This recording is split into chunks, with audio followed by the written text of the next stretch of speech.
நம்முடைய கழக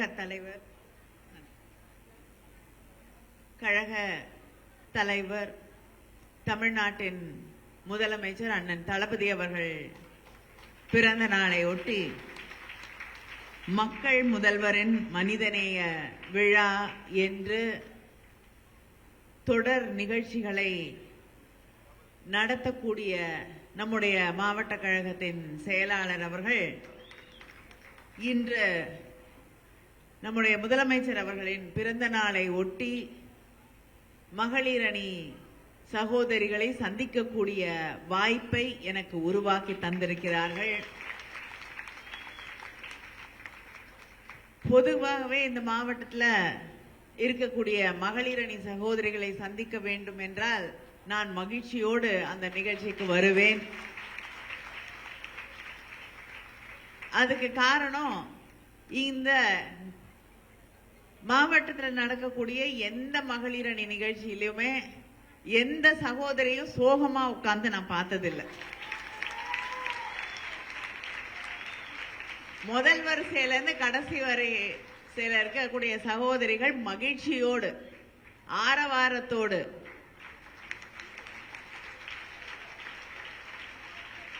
ஒரு தடவை கூட மணியை பார்த்து எப்ப வீட்டுக்கு போலாம் நான் பார்த்ததில்லை இல்லையா?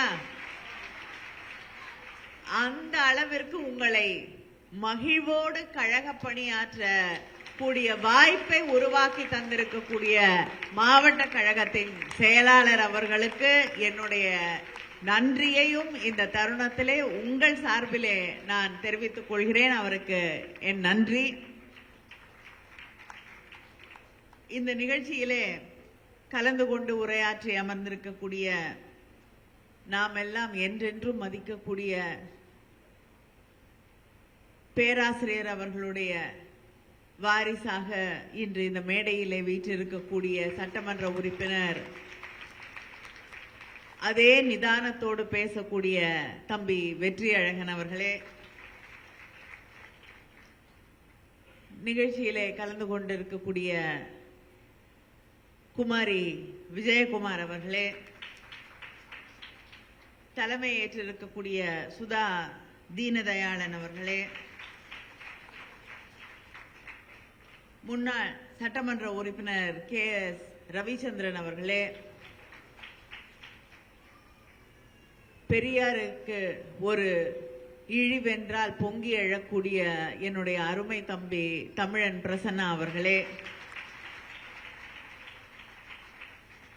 முன்னிலை வகிக்கக்கூடிய சுதாகர் அவர்களே, வேலு அவர்களே, KSM நாதன் அவர்களே, புனிதவதி எத்ராஜன் அவர்களே, ஸ்ரீராமுலு அவர்களே, சரிதா மகேஷ் அவர்களே, டாக்டர் சாந்தகுமாரி அவர்களே, ராஜேஸ்வரி ஸ்ரீதர் அவர்களே, சாவித்ரி வீரராகவன் அவர்களே, நாகவல்லி அவர்களே, சுந்தர்ராஜன் அவர்களே, பருதி இளம் சுருதி அவர்களே, என்னுடைய அன்பு சகோதரி ஃபாத்திமா முசாஃபர் அவர்களே, அன்னபூரணி அவர்களே, வள்ளி அவர்களே, ஸ்னேகா, தேவகிருபை, கிருஷ்ணவேணி, விஜயலட்சுமி, கினா பேகம், ஜான்சி ராணி, அமுல் பாண்டியன், சூர்யா, ரகு, இலக்கியா எழில் அவர்களே, மொய்தீன் அவர்களே, டால்பின் ஹரி அவர்களே, புனிதா மோகன் அவர்களே, அம்மு அவர்களே, சுகந்தி அவர்களே,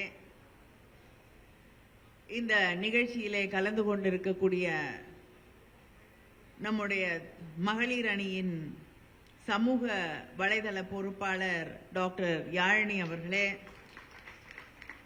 நன்றி உரை வழங்க இருக்கக்கூடிய நிர்மலா தேவி அவர்களே, மலர்கொடி அவர்களே, இந்த நிகழ்ச்சியிலே கலந்து கொண்டிருக்கக்கூடிய திராவிட முன்னேற்ற கழகத்தின் மூத்த முன்னோடிகளே, முன்னணி செயல் வீரர்களே, நிர்வாகிகளே, நம்முடைய அன்பு தலைவர் கலைஞரின் உயிரினும் மேலான அன்பு உடன்பிறப்புகளே, உங்கள் அத்தனை பேருக்கும் என்னுடைய வணக்கத்தை, வாழ்த்துக்களை, நன்றியை தெரிவித்துக் கொள்கிறேன். இன்று நம்முடைய முதலமைச்சர் அண்ணன் தளபதி அவர்களுடைய பிறந்த நாள். அதை மகிழ்வோடு நாம் கொண்டாடி கொண்டிருக்கிறோம், பெருமையோடு கொண்டாடி கொண்டிருக்கிறோம். அதையெல்லாம் கடந்து ஒரு உணர்ச்சி பிரவாகமாக இந்த பிறந்த நாளை நாம் கொண்டாடி கொண்டிருக்கிறோம்.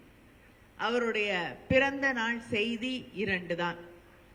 நம்முடைய மண்ணின் உரிமைகளை, தமிழ்நாட்டின் உரிமைகளை பாதுகாக்க வேண்டும். அதே நேரத்திலே நம்முடைய மொழியை பாதுகாக்க வேண்டும். நம்முடைய பிள்ளைகளின் எதிர்காலத்தை பாதுகாக்க வேண்டும். இதற்கு நாம் ஒன்றிணைந்து போராட வேண்டும் என்பதுதான் முதலமைச்சர் அண்ணன் தளபதி அவர்களுடைய பிறந்த நாள் செய்தியாக இருக்கிறது.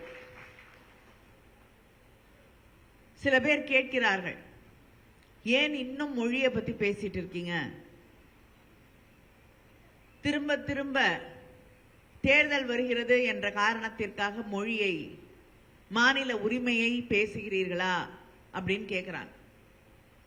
நான் திரும்ப திரும்ப அவர்களுக்கு சொல்லக்கூடிய பதில், வரக்கூடிய தேர்தல் சட்டமன்ற தேர்தல். நாட்டுக்கு நடந்த தேர்தலையே இங்க பிஜேபி ஒன்னும் இல்லை இல்லையா, மலரவே இல்லை, ஒரு மலர் கூட இல்லை. அதனால சட்டமன்ற தேர்தல் அங்க எதுக்கு உங்களை பத்தி கவலைப்படணும் இல்லையா? அப்பவாவது 4 பேர் நினைச்சிருப்பாங்க ஏதோ அங்க ஆட்சிக்கு வர போறாங்க ஓட்டு போடலான்னு. அப்படி கூட ஓட்டு போடல. ஆனா சட்டமன்றத்தில் உங்களுக்கு வேலையே இல்லைன்னு தெரிஞ்சு எங்க மக்கள் கிட்ட உங்களை பத்தி பேசி உங்களுக்கு ஒரு முக்கியத்துவத்தை தருவதற்கு எந்த அவசியமும் திராவிட முன்னேற்ற கழகத்திற்கும் எங்களுடைய முதலமைச்சருக்கும் கிடையாது. ஆனாலும் முதலமைச்சர் ஒன்றிய பிஜேபி அரசாங்கத்தை பற்றி, அவர்களுடைய அந்த அதிகார போக்கை பற்றி, தமிழ்நாட்டு உரிமைகளை பற்றி இப்பொழுது பேசுகிறார் என்றால் பேச வேண்டிய கட்டாயத்திற்கு நாங்கள் ஆளாக்கப்பட்டிருக்கிறோம். எங்க முதலமைச்சர் வந்து எங்களுக்கு பணம் கொடுக்காத, எங்க பிள்ளைங்க பள்ளிக்கூடத்துக்கு படிக்கணும் ஆனா பணம் வேண்டான்னு சொல்லல. நாங்களா வம்பு சண்டைக்கு வரல. ஆனா வந்த சண்டைய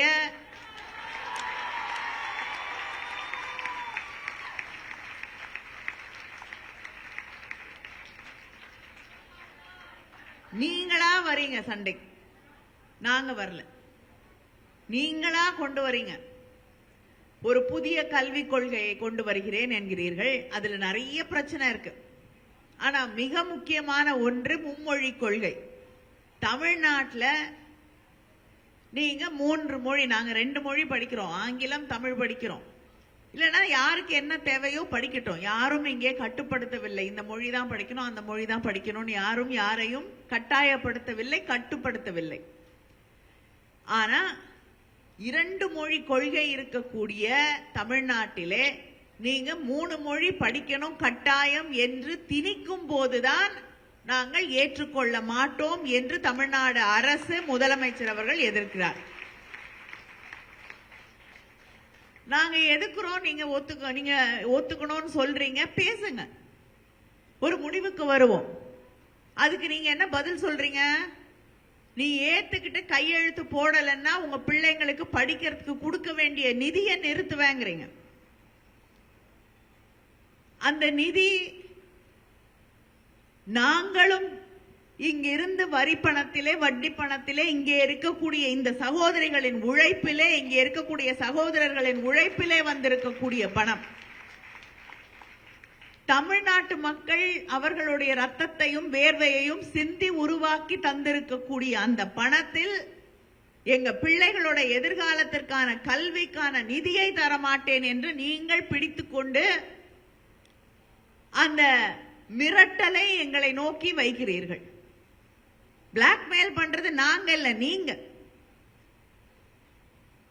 இதையெல்லாம் பார்த்து கொண்டு அமைதியாக இருப்பதற்கு நாங்கள் பெரியாரின் பிள்ளைகள், தலைவர் கலைஞரின் பிள்ளைகள் என்பதை நீங்கள் மறந்துவிடக் கூடாது. பேரறிஞரின் அண்ணா அவர்களின் வழியிலே வந்தவர்கள். I am from the Dravidian stock என்று பாராளுமன்றத்திலே முழங்கிய பேரறிஞர் அண்ணாவின் வாரிசுகள். அதனால நீங்க எதை சொன்னாலும் பரவாயில்ல, எல்லாத்துக்கும் கூழ குழும்பிடு போட்டு பயந்து நடுங்கக்கூடியவர்கள் திராவிட முன்னேற்ற கழகத்திலே யாரும் இல்லை. அந்த திராவிட முன்னேற்ற கழகத்தின் தலைவராக தலைவர் கலைஞருக்கு பின்னால் பொறுப்பேற்றுக் கொண்டிருக்கக்கூடிய நம்முடைய முதலமைச்சர் அண்ணன் தளபதி அவர்கள் எப்படி நீங்கள் சொல்வதை ஏற்றுக்கொண்டு தமிழ்நாட்டு உரிமைகளை விட்டுக் கொடுப்பார்? அதனாலதான் இன்னைக்கு எதிர்த்து பேச வேண்டிய கட்டாயத்திற்கு நீங்கள் எங்களை ஆளாக்கி இருக்கிறீர்கள். எதுக்கு படிக்கணும்? ஹிந்தி வேணும்னா யார் அங்க போய் வேலை பார்க்கணும்னு நினைக்கிறாங்களோ அவங்க படிக்கட்டும். நான் கேட்கிறேன், இங்க லட்சக்கணக்கு கோவிட்ல பார்த்தோம். கொரோனா நேரத்தில் எத்தனை லட்சக்கணக்கானவர்கள் தமிழ்நாட்டில இருந்து தென் மாநிலங்கள்ல இருந்து யூபிக்கும் ஹரியானாவுக்கும் அங்க இருக்கக்கூடிய பீகாருக்கும் நடந்து போகக்கூடிய அந்த துன்பத்திற்கு ஆளாக்கப்பட்டார்கள். எத்தனை லட்சம் பேர் இங்க வேலை செஞ்சுட்டு இருக்காங்க. அங்கே இருக்கக்கூடியவர்களுக்கு தமிழ் சொல்லி கொடுத்து இங்க அனுப்புனீங்கன்னா பரவாயில்ல, இங்க வந்து அவங்க கஷ்டப்பட வேண்டிய அவசியம் இல்லை. நியாயமா பார்த்தா தமிழோ தெலுங்கோ மலையாளமோ கன்னடமோ நீங்க சொல்லி தரணும். இங்க வந்து கடைக்கு போகும் பொழுது அவர்கள் எவ்வளவு சிரமப்படுறாங்க, ஒரு ஹாஸ்பிட்டல் போகணும்னா எவ்வளவு சிரமப்படுறாங்க, அந்த பிள்ளைங்களை படிக்க வைக்கணும்னா எவ்வளவு கஷ்டப்படுறாங்க, இதெல்லாம் நீங்க நினைச்சு பாக்குறீங்களா? எங்களுடைய பிள்ளைகள் அங்கே வேலைக்கு வரும் பொழுது அதிகாரிகளாக வருகிறார்கள், ஐடி நிறுவனங்களிலே வேலை செய்வதற்கு வருகிறார்கள். அவங்களுக்கு ஆங்கிலம் தெரிந்தால் போதும். நான் இத்தனை வருஷமா இருக்கேன், எனக்கு ஹிந்தி தெரியாது, எனக்கு அவசியமும் இல்லை, ஹிந்தி கத்துக்க வேண்டிய அவசியமும் இல்லை. போன உடனே கேட்பாங்க, ஹிந்தி தெரியாதா, நீ இந்தியா இல்லையா இருக்கேன்னு. உன் இந்தியா வேற, என் இந்தியா வேற, நான் கத்துக்க மாட்டேன் போ. அதனால் எங்க பிள்ளைங்களுக்கு தேவை என்றால் ஐஏஎஸ் அதிகாரிகளாக பணியாற்றக்கூடியவர்கள், ஐபிஎஸ் அதிகாரிகளாக பணியாற்றவர்கள், இல்லனா வேறு மக்களோடு பணியாற்றக்கூடியவர்கள் என்று வரும்பொழுது அவர்கள் கற்றுக்கொள்வார்கள். இன்னைக்கு உலகம் முழுவதும் இங்கிருந்து மருத்துவர்களாக, பொறியாளர்களாக, இங்க இருக்கக்கூடியவர்கள் விஞ்ஞானிகளாக போய் உலகம் முழுவதும் பணியாற்றிக் கொண்டிருக்கிறார்கள். ஏன்னா தமிழ்நாட்டில் கல்வி முன்னேறி இருக்கிறது. நீங்க இன்னும் 30 வருஷம் பொறுத்து உயர்கல்வியிலே தொடக்கூடிய இலக்கை கனவு கண்டு கொண்டிருக்கிறீர்களே, அதை கடந்து வந்தது தமிழ்நாடு. அந்த இலக்கை தொட்டு விட்டோம். அதனால எங்க பிள்ளைங்க 2 மொழி படித்தால் போதும் என்பதற்காகத்தான் எங்களுடைய ஆங்கிலம் கற்றுக்கொள்ள வேண்டும். உலகத்தோடு பழகுவதற்கு, நாம் யார் என்பதை புரிந்து கொள்வதற்கு தமிழை தெரிந்து கொள்ள வேண்டும். இதைத்தான் முதலமைச்சர் அவர்கள் சொல்கிறார்கள். இந்த இடத்துல நீங்க கொண்டு வந்து திணிக்க வேண்டும். இல்ல நான் பணம் கொடுக்க மாட்டேன்னா, நீ 10,000 கோடி கொடுக்கலன்னா கூட பரவாயில்லை, என் பிள்ளைகள் நீ சொல்லுவதற்கு அடிபணிய மாட்டார்கள். இதுதான் நம்முடைய முதலமைச்சர் அவர்கள் நமக்கு தந்திருக்கக்கூடிய பிறந்த நாள் செய்தி. அதே போல இன்னும் டீலிமிட்டேஷன் பத்தியே பேசலையே, ஏன் இப்பவே ஆரம்பிக்கிறீங்கன்றாங்க. எல்லாம் வந்து முடிஞ்சு தேர்தல் முடிஞ்ச அப்புறமா பேச முடியும். நீ பேச ஆரம்பிக்கும் போதே நான் என்னுடைய தேவை என்ன என்று, எங்களுக்கு என்ன எதிர்ப்பு இருக்கிறது என்று சொன்னால்தான் உங்களுக்கு புரியும். உங்களுக்கு மெதுவா தான் வேற புரியும் இல்லையா? சொன்ன உடனே டக்குன்னு புரிஞ்சுக்க மாட்டீங்க, பட்டுதான் புரிந்து கொள்வீர்கள். இப்ப பேசினாதான் உங்களுக்கு சரியான நேரத்தில் அதற்குள் எங்களுடைய உணர்வுகள் புரியும். நீங்க ஒத்துக்கிறீங்கல்ல, மகளிர் மசோதா கொண்டு வரப்பட்ட போதே சொன்னீர்கள் டீலிமிட்டேஷன் இருக்கும், அதுக்கப்புறம் தான் மகளிர் மசோதாவாக நாங்க நடைமுறைப்படுத்துவோம் என்று. அப்ப டீலிமிட்டேஷன்ல மக்கள் தொகை கணக்கெடுப்பின்படி இங்க இருக்கக்கூடிய சகோதரிகள் தெரிந்து கொள்ள வேண்டும். இது நம்முடைய அடிப்படை உரிமை என்பதற்காக சொல்லுகிறேன். 10 பேர் சேர்ந்து பேசினா கேட்கும். அந்த 10 பேரை 2 பேரா குறைச்சா யாருக்கும் நம் குரல் கேட்காது. அதுதான் நம்முடைய நம்ம போராட்டத்தின் அடிப்படையே அதுதான். இப்ப 39 பேர் இருக்கும், பாண்டிச்சேரியை சேர்த்தா 40, 39 பேர் 80, அதுவும் தென்மாநாட்டில் இருக்கக்கூடிய அத்தனை இடத்தையும் சேர்த்தா நம்முடைய குரல் உறுதியான குரல் அங்க நாடாளுமன்றத்திலே. அதை குறைக்கிறார்கள். மக்கள் தொகையில நம்ம குறைஞ்சுக்கிட்டே வரோம். யூபி போன்ற மாநிலங்கள் அதிகமாயிட்டே இருக்கு மக்கள் தொகை.